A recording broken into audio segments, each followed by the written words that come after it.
예, 변호사님, 예. 이재명 민주당 대표가 흉기 피습 이후 당무 복귀를 한 뒤 그 일성이 너무 섬찟한 이 공격을 했습니다. 여권에 대해서. 아주 독설이라고 봐야죠. 그렇죠. 뭐 이거 그런 거 전문가 아닙니까?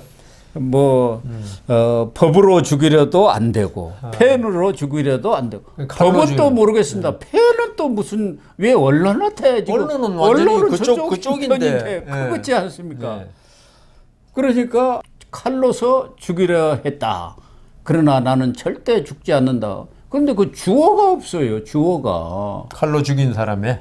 아니 그 앞에 법으로도 누가 주어가 있어야 할까요? 그거는 뭐 다 드러나 말 안 해도 윤석열이라는 게 이제 드러나 있는데 윤석열 대통령이라는 게 칼로 죽인다는 거. 그건 저는 이게 참 몇 번 말씀드리지만 이재명 대표는 변호사입니다. 그리고 그 법조인들이 가장 중요한 건 사실 인정입니다.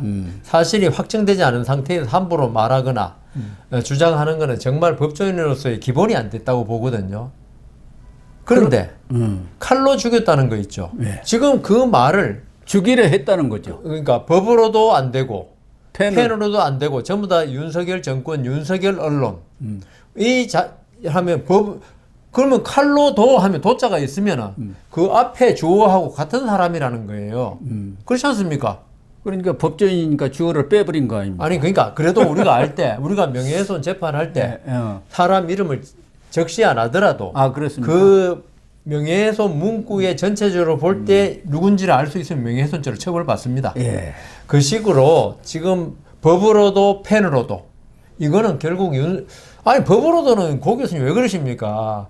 검찰 정치 탄압이라고 그런 거 전부 다 윤석열 대통령을 겨냥한 말인데요. 그러니까 이재명 대표도 법조인이니까 쫄기는 쫄은 것 같아요. 여기다가 주어를 잘못 넣어놓으면은 나중에 무슨 일을 당할지 모르니까. 안 쫄았습니다. 누구나 아는 주어가 생략되지. 그거는 가로 안에 윤석열 대통령이라고 써놓고 그걸 안 읽은 거지. 그러니까 그런데 앞에는 뭐 두 개는 그럴 수 있다 합시다. 이건 법치국가에서. 그러니까 그거 두 개 다 안 되니까 지금 법으로도 한 이야기 있지 않습니까? 그거는 재판 지금 열심히 안 받죠 참. 재판 받고 있어요. 죽은지 살았는지 아직 몰라요. 그거 좋아요. 그다음 펜. 뭐 보수 언론도 있고 하니까 그것도 좋아요. 보수 언론만 지칭해가지고 말했다 그러면은. 그런데 칼로도 한 건 지금 경찰에서도 이번에 상해를 가한 사람 신상을 안 밝히고 있어요. 우리가 언론에 주워 들은 걸로 뭐 국민의힘이었다가 더불어민주당 쪽으로 당원이 됐다는 이야기 정도도 들었는데 그 경찰에서 이야기를 안 하니까 알 수는 없는데 지금 아무도 모르는 거예요 지금. 그분의 범행 동기도 과연 그게 맞냐? 이런 걸 모르는 상태에서 마치 이런 말을 지금 총선을 놔두고 마치 그 신학림 씨 그거 여론 조작하려고 하듯이 이거 그대로 들으면은 결국 윤석열 정권이 자객을 동원해 가지고 김모 씨죠. 자기를 갖다가 법으로도 이게 참 처벌하기 힘들고 그다음 언론을 통해서 공격해도 잘 이게 안 죽으니 실제로 피지컬로 현실로 죽여야겠다 해가지고 그 사람을 동원한 것으로 들리게 만들었어요. 그렇죠. 그런데 지금 이 사람이 김모 씨가 지금 왜 이런 범행 동기도 이제 거기에 뭐 일부 뭐 해명서입니까? 변명서라는 게 변명서 나오지만은 이재명이 대통령 되면 안 된다는 마음으로 했다 그러는데 그것도 저도 뭐 그게 맞는지 왜냐하면 이 사람이 워낙 좀 모호해가 범행 동기가. 그 변명서를 경찰이 전문을 공개하면은 그러니까 알 수 있는데 읽어보면 어느 정도 알 수 있는데 그것도 공개를 안 하지 않습니까? 워낙 이분이 그것도 충청도 분인데 그 충청도와 어떤 정치적 견해를 잘 표명 안 하는 사람들이 많더라고요. 그래 지금 이렇게 아무것도 확정 안 되고 확정이 아니라 조금이라도 조금 그럴 것이다라는 확신을 주지 않는 상태에서 마치 말을 지금 윤석열 대통령 및 여권에서 자기한테 온갖 죄를 뒤집어 씌우고 언론에 모욕을 줬으면 안 되니까 실제로 죽이려고 그랬다. 이런 느낌이 드는 말을 하는 거 있죠. 이거는 그냥 정상배, 그냥 정치에 아무렇게나 한 사람이 그렇게 말할 수는 있다. 그렇지만 한 나라의 그 거대 야당 대표의 변호사란 사람이 그런 그 오해를 갖다가 불러일으킬 수 있는 말을 사실관계 확정도 없이 이렇게 저는 이거는 진짜 말하고 싶어요. 함부로 이런 언사를 쓰는 거는 있죠. 이거는 금도를 넘은 것이다. 저는 그렇게 말하고 싶습니다. 그렇습니다. 그 문제를 지금 꺼낸 것은 이재명 대표가 18일 날 기자들하고 이른바 기자 간담회, 차담회라는 걸 했어요. 뭐 21명이 들어갔다고 그래요. 그러니까 그때 이재명 대표가 가덕도에 갔을 때 그렇게 동행 취재했던 기자들만 또 들어오라고 한 모양이에요. 다른 기자들은 들어오지 말고. 그런데 저도 뭐 언론 생활하면서 수없는 기자회견이다, 간담회다, 차담회 들어갔지만 어제 간담회를 보면 가장 중요한 내용들이 다 빠져서 방금 이런 문제들. 그럼 왜 기자들이 그런 문제에 대해서 왜 안 물어보죠? 물어봐야죠. 그 칼의 주체는 누구냐? 아니 근거가 뭐냐? 아니야 제1당의 대표 다수당 대표가 아무렇게나 사실은 뭐 주어가 없다고 하더라도 말씀하신 대로 그게 누군지 뭐 뻔히 산책동네도 알만한 그런 얘기를 하면 그 근거가 뭡니까? 그렇죠, 어떤 근거가 있습니까? 이렇게 물어야 한다든가. 또 하나 그동안 언론에서도 계속 나왔던 게 헬기 특혜 문제, 부산대병원 패싱 문제, 그다음에 뭐 음모론이라든가 배우론 뭐 이런 얘기들을 계속 야당에서 주장을 해왔던 문제들이 있지 않습니까? 또 경찰 수사의 축소 왜곡 문제 이것 가지고 뭐 1000명이 동원돼 갖고 국회 앞에서 꽹가리 치고 북치면서 이 시위까지 했지 않습니까? 그러면 기자들이 그것에 대해서 다 물어야 하는데 그런 얘기는 한마디도 없어요. 그러니까. 아니 무슨 이런 해괴한 기자회견이 있나? 그러면은 그쪽에서 이재명 측에서 제가 뭐 거기까지는 알 수는 없습니다만은 기자들한테 그런 얘기는 묻지 마세요. 그런 얘기하면 우리 답변 안 하고 간담회 안 합니다. 이렇게 뭐 언론을 차단하는 그런 조치를 취한 것 그렇지 아닌가? 않겠습니까? 그리고 이 21명입니까? 21명 기자들은 그래요. 제가 볼 때 이재명 대표에 대해서 어떤 그런 이재명 대표의 그 아픈 데를 건드릴 질문을 하지 않은 사람들로 뽑은 게 아닌가. 그런 기자가 어디가 있겠습니까? 조선일보도 들어가고 동아일보도 다 들어갔는데 아니면 사전에 했으면 그 약속을 이미 하고 보도를 하지 말아라. 그런 질문 자체를 안 받았을 가능성이 있죠. 그런 질문은 하면은 안 하겠다는 어떤 조건을 붙인 거 아니겠습니까? 그러니까요. 그리고 그 질문 자꾸 하면은 그쪽에 질문하면은 아예 그 질문 안 받겠다.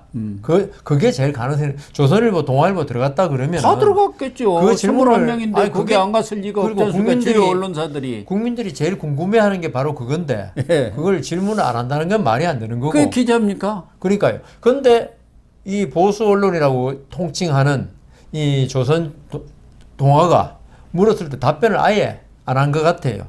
그리고 더 물으려 그러면 다음 질문하세요. 자기 그 뭐 한겨레나 경향 그렇게는 안 하는 것 같아요. 사전에 이런 질문은 우리는 안 받겠다. 그렇게 약속을 하고 이 차담회라는 걸 한 것 아닌가. 그러니까 전부 당내 얘기, 잡실해한 당내 얘기.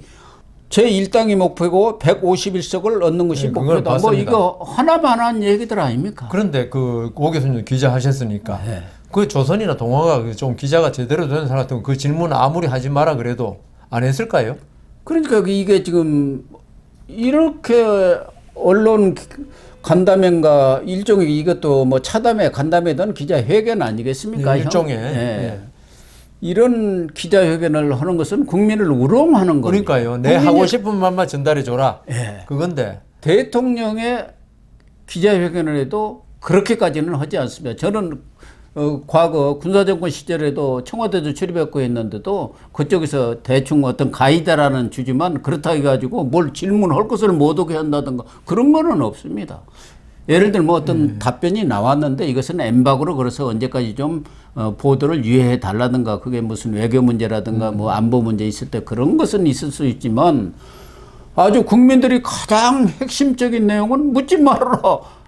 그게 그러면 야당입니까 이게? 그러니까요. 그게 언론에 대한 기본적인 생각을 갖고 있는 사람들입니까? 그러니까 기자들도 마찬가지고요. 그러니까 그걸 안 물었다는 건 저는 아까 고 교수님은 뭐 묻지 마라 그랬으니까 모르죠. 저도 그러니까 추측을 하는 거죠. 묻지 마라 그랬으니까 안 물었을 것 같다. 그런 가능성이 있다고 그러시지 않습니까? 그런 합의하에 간담회나 네. 차담회가 열렸지 그렇다 않나. 하더라도 물어야 한다는 거죠. 저는. 그렇죠. 물었으면은 대답을. 뭐든지 답변을 안 했다는 기사라도 나옵니다. 그러니까요. 예, 아, 답변을 그렇구만요. 안 했다는 기사라도 나오고 그게 다 흘러나오게 되어 있습니다. 그 참 특이한 차담회네요. 그러면 그거조차도 묻지도 원래는 이 최고위원회라든가 중요한 회의가 있고 나면은 그 백브리핑이라는 것을 있죠. 대표가 그 나오면 기자들이 쫙 모여서다 하자. 네. 그것도 안 하겠다고 지금 어제 통보를 했었어요. 기자들한테. 그저께인가요? 왜 지금 경호가 강화되었다. 피습 사건이요.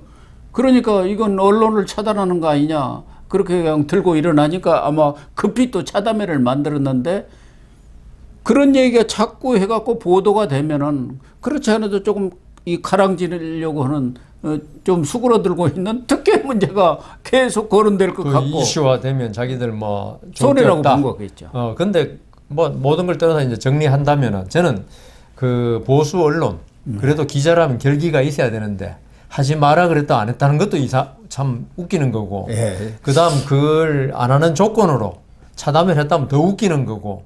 해결한 차라리 아까 우리 윤석열 대통령 아까 기자회견 안 한다고 우리 비난했는데 차라리 하지 안 말든지. 했으면은 그나마 낫죠. 그러니까요. 해놓고 자기 하고 싶은 말만 좀 전달해달라. 예. 그게 기자회견 아니고 그거는 그 군사정권 시절에 그러니까요. 전두환 시절입니까? 언론을 자기들 그 더불으면 대변인 정도로 만든 그러니까 언론을 갖다가 이렇게 그 참 우습게 만드는 저는 언론이 이번에 이런 거 만일 고 교수님 말씀이 다 맞다면 언론을 저도 우습게 만드는 추측을 한 거예요. 네. 그냥 그러니까요. 언론에 보도된 거 또 제가 누구한테 물어봤더니 21명이 들어갔는데 뭐 그런 질문이 없는지 이게 그 기자회견하고 나면 그것에 따른 기자 간담회든 그게 이제 공보실을 통해서 이렇게 리리스가 되는데 거기에서 이런 중요한 내용은 한마디도 없더라. 그걸 안 했으면 어느 서든 간에 어느 언론에서든 간에 이러이러한 질문이 있었는데 답변을 안 했다든지 그런 게 계속 나오지 않습니까? 보건 수행했다고 나오고 그런데 묵묵부답하다 이렇게 이건 되는데. 아무것도 안 나오잖아요. 그러니까 고 교수님 말씀대로 했다면은 네. 대답 안 했다면 그렇게라도 조선일보나 동아일보 나올 했죠. 건데 그게 또 없는 거 보면은 예. 철저히 차단을 했다. 차단을 했다고 예. 봐야죠. 근데 그게 무슨 기자회견입니까? 그러니까요. 이게 국민을 우롱하는 거라니까. 자기 정견 발표한 거구만. 예. 언론을 자기 홍보 수단으로 이용하고 그러니까요. 맨날 자기들은 그렇지 않습니까? 이 언론이 정부의 홍보 나팔수다. 이게 바로 홍보 나팔수라는 겁니다.